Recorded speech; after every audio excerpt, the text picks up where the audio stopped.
Welcome, everybody, to the DigiMarCon podcast. My name is Ryan Brock, the Chief Solution Officer at Demand Jump, and your frequent podcast host for this season's DigiMarCon shows. I am so happy to be joined by a local guy here at the Chicago DigiMarCon Midwest, Kyle Geib of Be Found Online.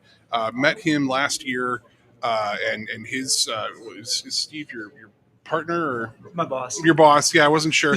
And just great guys, great organization, and so we've been running around like crazy today. It's been a very busy conference. I've been up on stage, so we've had to sort of wait till the afternoon to hit the podcast.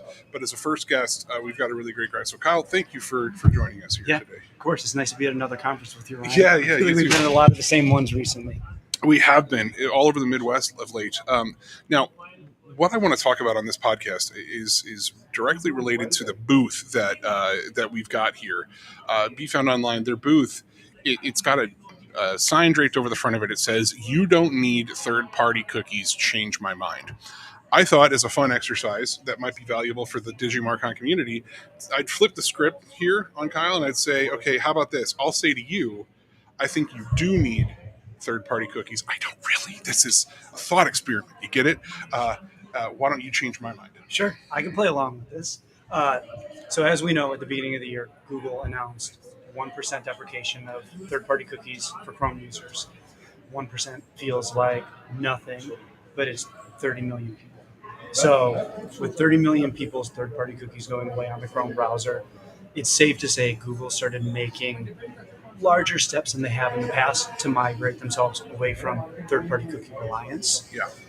Since then, they want the brakes. They're kicking the can down the road a little bit. Seems like Google's kind of in a panic mode right now in general.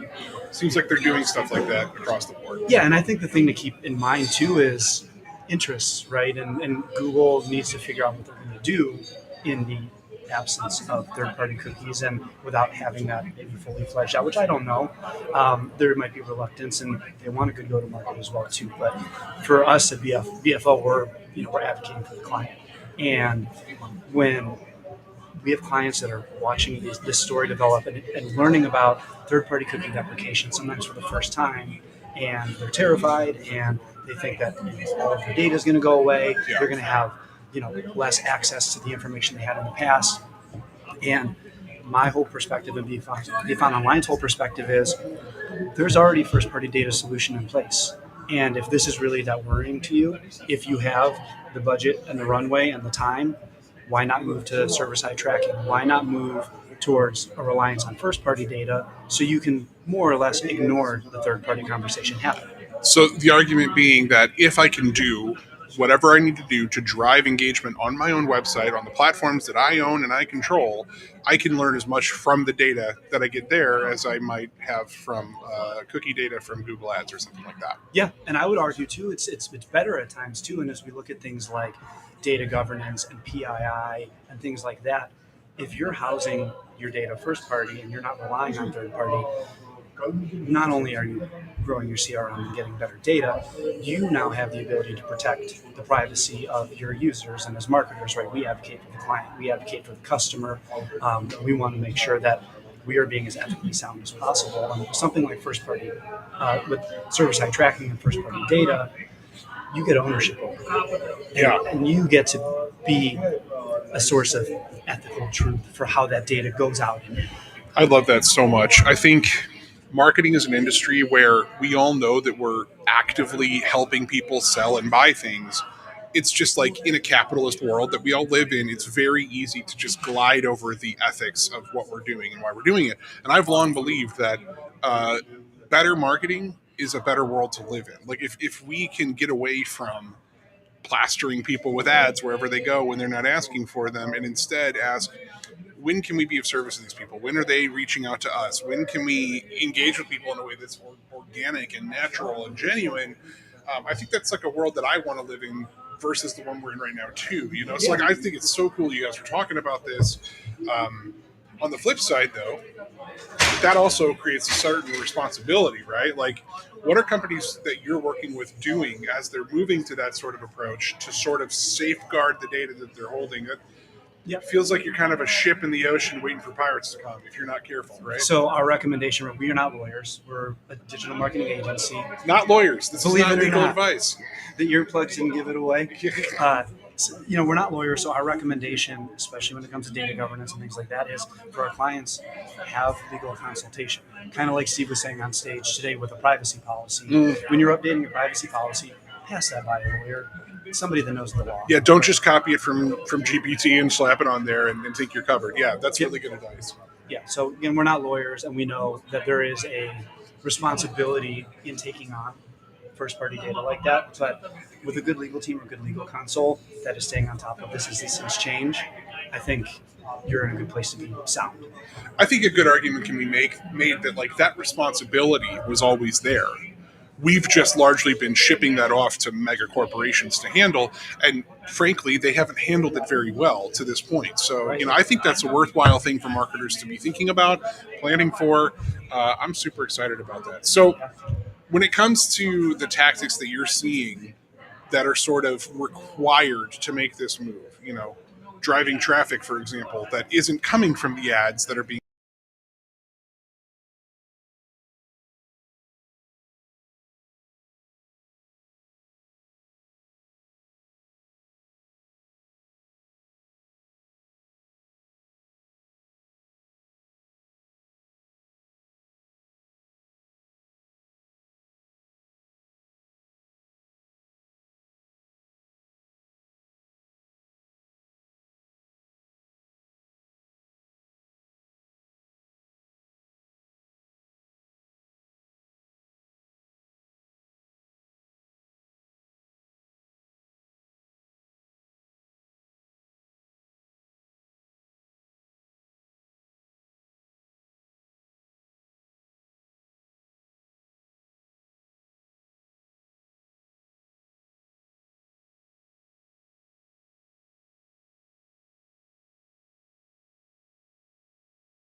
Oh, we're still streaming. Absolutely. Okay, this says it picked back up. Okay, if we dropped out or not, I don't know. Sorry about that.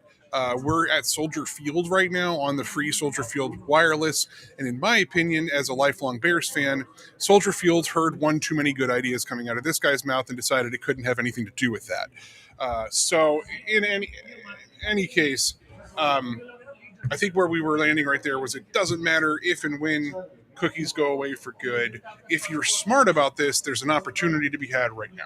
Yep, and you can still be using third-party cookies along the way. If you're not fully bought in yet, and they haven't gone away yet. But if and when they do, to the capacity that we think, you're gonna want to be ready for it. Well, I'd imagine there's some people in the audience, like I don't do much with advertising anymore, for example. And so like I'm keeping up on all this, but like even earlier this year when it's like, okay, now it's going into effect and it's for 1% or whatever, I was a little bit surprised because there was, I mean, over the last like 2 or 3 years, I've seen quite a bit about the cookieless future and where we're going. I just find it interesting that rather than solve the problem, what I've been seeing is a lot of talking heads just sort of panicking about what's coming. And then it came and it wasn't anything close to as destructive as people said it was going to be. So Right. I think it's cool that marketers like you guys are really staying ahead of this and helping us stay ahead of it as well. So Happy to do so. thanks for that. All right. Of course. We're going to go ahead and sign off here. I'll be coming back to you probably 1 or 2 more times here before the end of the day today, and then we'll be back in the morning with a couple more interviews. So stay tuned, and we'll come back to you live here from Soldier Field in Chicago. Enjoy the rest of your day if I don't talk to you, but I think I will be here in a little bit.